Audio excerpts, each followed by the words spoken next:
What is going on, fellas, and welcome back to episode 11 of the beta save on Football Manager 2021 with me, FoggyPlays.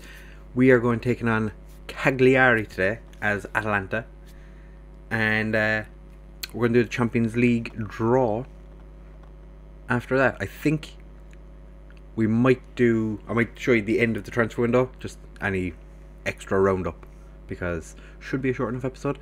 So if you missed yesterday's episode with the transfer roundup to this point, then go back and watch that, because big changes, big changes. So as you can see, we're taking on Cagliari. Talked yesterday about Lazio winning their game against Napoli 7-2, and there's some interesting games on the first day of the season. Empoli against Cittadella, two recently promoted teams duking it out. Inter plays Sassuolo, should be an interesting game for them. Not much going on in the way of what they think that I should be changing, which is fine. So this is how we're lining up for the first game of the season. We have Lavakovic in goal, Papetti, Sturgu and Satulo as our central defence. Lizola starting out wide because Felipe Cruz is a little not fit, I suppose. He's unfit, that's the word, he's unfit. The Ketelere as our left wing back, Szoboszlai and Paslic as our central midfield, Ilic behind Zapata and Lammers. Captain Alejandro Gomez, who had a very good season last year, starts this one on the bench. Unfortunately for Romero, gets left out again. Goossens not fully fit, so he's going to sit this one out as well, because I don't see the point in resting. Don't see the point in risking him.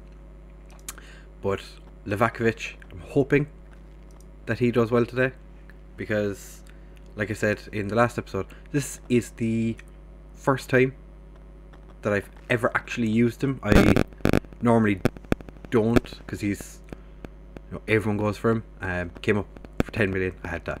So Cagliari still have Diego Godin in their defence, Clavin as well, so they have a relatively old side, two quick strikers. Should be an interesting game, I would suspect. I'm going to thrash my arms. We're favourites, we should win this one comfortably. Lavakovic and Lammers, don't really care, which is fine. Ilic, natural choice. Chosen to leave out of the starting 11. He's working hard to get into his position. Lizola, can't speak highly enough, he's a brilliant footballer. Goossens out. In ordinary circumstances we might have risked him, but we didn't need to risk him today, because it's the first game of the season. There's no point in risking a player on the first day of the season when, you know, bad things could happen to them. He could end up picking up another knock and we'd be without him forever. Satulo picked up a gashed leg. We'll leave him on for a little while. I'm not overly worried about him. Satulo is playing a little bit out of his comfort zone. He'd prefer to be in the centre or on the right, and I'm playing him on the left. As you might remember, he played pretty much all season on the right when he started playing, when Tolio picked up his knock. But Palomino might pop him in. We'll have a look. Ilic gets to the back post, and Sturgu, debut goal for the Swiss centre back. Not a bad way to introduce yourself at all. No, it is fantastic.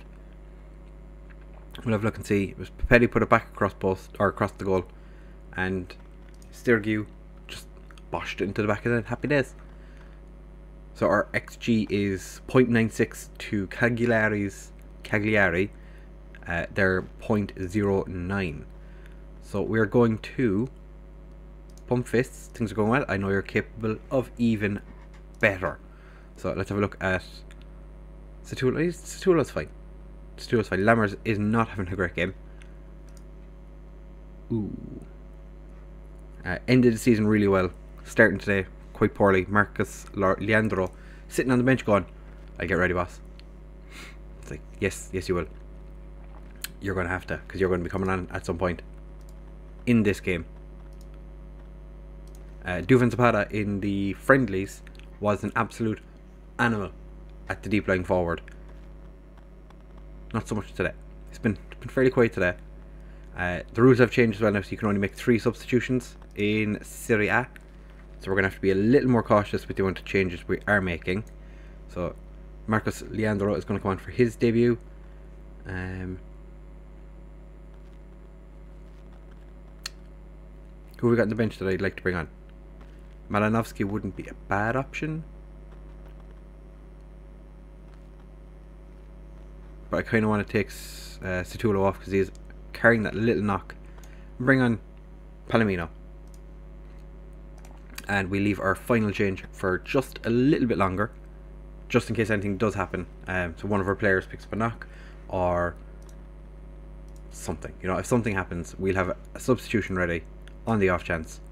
I'm going to encourage the players to see if we can put. No, the players are not happy, but De Ketelaere,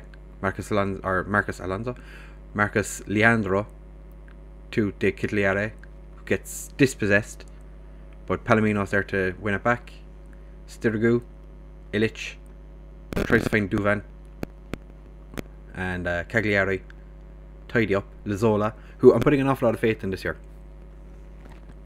But Hatbour leaving, Lazola is pretty much first choice right back, and he is only 17. So De Ketelaere to Duvan, and Zapata heads just over. Right, it is time for our final change. Lazola is the most tired player on the pitch. Levakovic, 6.4. Hasn't had to do anything today. I don't know why he's got such a bad rating, but alright. And bring on Cruz. Will we? No, because Lazola's having a good game. We'll bring on Lublic for Sabazley. Sabazley has played relatively well today. Not had the best of debuts, but we'll just drop the lads a bit of praise, get them all happy right before the end of the game. And we have a throw which goes to Paslic. Papetti. Penalty? No. Sturgu, Palomino. Going the wrong way, lads. Lazola puts Zapata through. Duvan Zapata, first of the season. We have won 2-0 against Cagliari on the opening day of the season. What more could you possibly have asked for? I did give Marcus Alonso the number 13 because why not? And I took Radnovic's number 1 and gave it to Levakovic because Radnovic is off playing for someone else. Ronaldo Lazola, 17 years old. The winger who is also a wing back. This guy, 6 appearances last year. I think I've unearthed quite a gem. I'm very disappointed with Lammers. I think that we might have to consider what we do with him. Maybe he doesn't start the next couple of games, because that was shocking. Made the team talk easier, so we're enjoyed it. If that's his debut, I can't wait to see what else he does. Lazola, top performer, get in, 3rd in the league. We won't be staying there for very long. We'll be winning this league, definitely. We hammered Cagliari. Still a good scored on his debut. We did give it a lot of debuts, to be fair. So like I said, we're going to come back now in just a second for the Champions League draw. We've 21 days till the next game. It's probably an international break, isn't it? Yeah, I think for the next game we start with Marcus Leandro up front, maybe. Yeah, you're not going to see the next game anyway, so it doesn't matter. So we'll be back in just a second for the Champions League draw, and then potentially the end of the transfer window. So I'll see you guys in just a second. Right, players, Champions League draw time, and we're seeded first, which is fantastic, with Zenit. I always find it so strange that a Russian team makes it in as first seeds. I don't know if I mentioned PSG did win the Champions League, beating Bayern Munich in the final. There's some interesting teams in the top seed. Lazio. Okay, Benfica with them in the 2nd seed. Barcelona and Liverpool. Real Madrid. Wow. 3rd seed. Chelsea. Ooh. Leon. Inter. Ajax. This is a very interesting draw. Group, or the 4th seeds. Monaco. Decent team. So Bayern Munich come out in the first group. Lazio, Man City, Benfica, Atletico Madrid. So we're Group F. So Bayern Munich and Sevilla, difficult group. Lazio, Porto, Man City, Juventus, Barcelona, Benfica, Atletico Madrid, Arsenal. So there's no easy teams coming for us.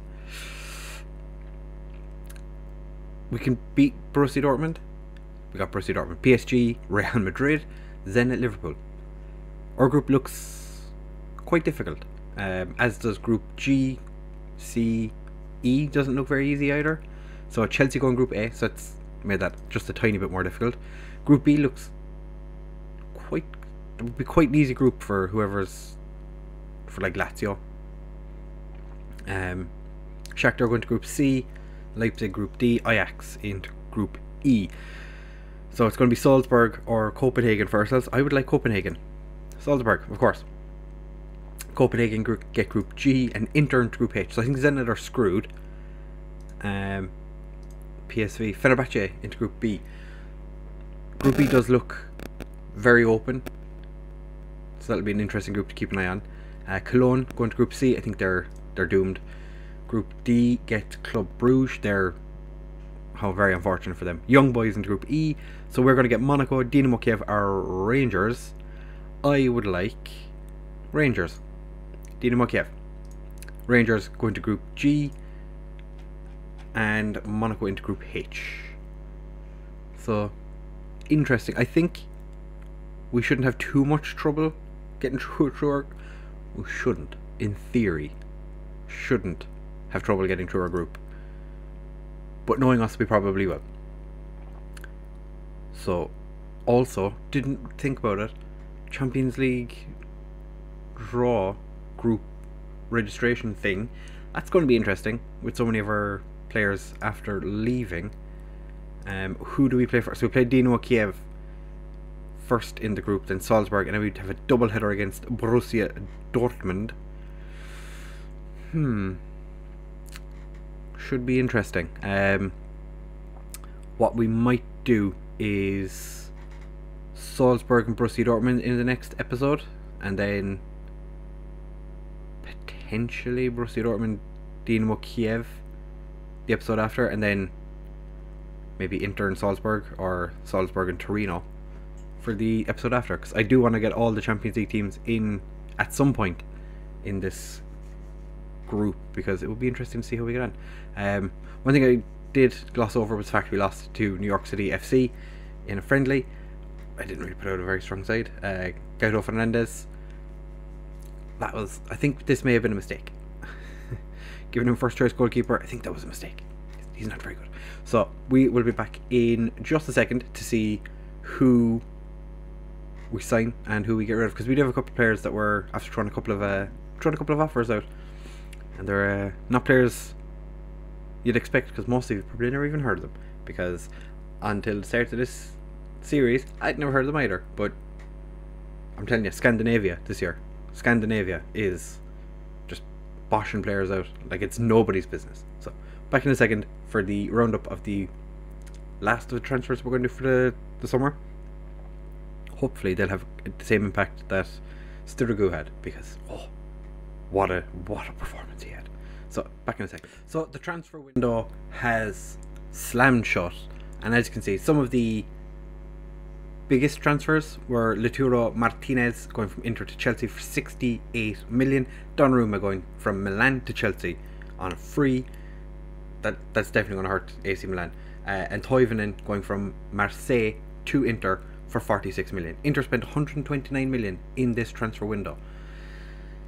Maxi Gomez, a player that I was trying to sign, who they stole from underneath me. Toivonen for a nice 65 million. Anjbi, another player I was looking to sign, 15.5 million. And then they signed two of our players for a combined 32 million. That is a not unsubstantial fee of money.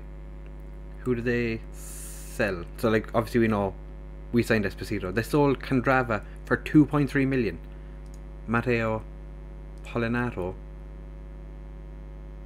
I remember playing against him. He wasn't that good. Inter made a loss on him. Yeah. It's just seems to be the way this year's game goes. Nobody else of real note leaving apart from Nangalan going to Verona on loan. But we did a little bit of business. As you can see, 17 players coming in. We did get rid of 50 something or other. The only players that came in after the last episode were Omar Bays, who is looking to go on loan to Arda, because he's non-EU. Just a decent attack midfielder. We're actually not going to be able to play him in this series because it's going to end at the end of this season, I would imagine. And Nico Mikkelsen, who's a Norwegian right wing back who has had a lot more potential when we signed him. He's an emergency backup. He is literally just going to be there as the replacement for Hatbour. It costs less money. Wages are fairly similar. Just have him there just in case our right wing backs pick up injuries. So he is, as he said, emergency backup. The transfer for Gallini went through, so he's gone to Mexico. And we sold a guy who I'd never heard of, Mazacci, to Ostend in Belgium. No idea who he was. Turns out he's been here for a while. So that is all the transfers done. Team report, let's have a look and see what the squad depth looks like.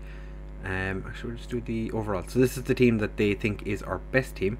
So Livakovic as our keeper, Tolio, Romero and Palomino. Palomino did get a new contract because the entire squad came to me and said, hey, give him a new contract or we're going to riot. And I went, do you know what? Fair enough. So they reckon that Mikkelsen is our best right wing back. Goossens, Paslic, Spazlai, Gomez, Zapata and Lammers. So no place for Illich. I find very interesting. Right wing back is actually Satulo, according to this. Lazola is the one I'm going to be playing most. Felipe Cruz as the backup, and then Mikkelsen might get the odd game. Unfortunately, our 55-year-old goalkeeper doesn't make it onto the list here. That's sad. Gauto Fernandez, or Gatio. I'm going to give him some game time. I have brought him down to domestic cup goalkeeper because I don't think he's going to get much game time. It's kind of unfortunate. I did have high hopes for him, but you know, that's just the way football goes. The team cohesion is a little bit on the low side because we have made so many transfers. Club atmosphere is still decent, and managerial support is still up there, even though I've had a fight with many players this season. And we've got 34 players in our first team. A lot of them aren't going to actually be like first team players really, so not overly worried about it. A lot of them are just there because I brought them up for friendlies and whatnot. So we'll see what happens in the next episode, which, as I said, is going to be Salzburg and Borussia Dortmund. So we'll see how we get on with that. Potentially it's going to be Salzburg, Borussia Dortmund, and then maybe Dinamo Kiev and Salzburg. We'll just do that so all the teams get picked up at some point. I think that's a good idea. So if you have enjoyed this episode, please make sure to leave a like, comment and subscribe. Share with all of your friends. We are on the road to 200 subscribers, and I'd really like to hit that before Christmas. Don't know how likely it is, but if every person who is currently subscribed told somebody else to subscribe, we'd be nearly at 300 subscribers, and that would be beautiful. That would be such a great Christmas present. Thank you very much for watching, fellas. I'll see you in the next one. Bye!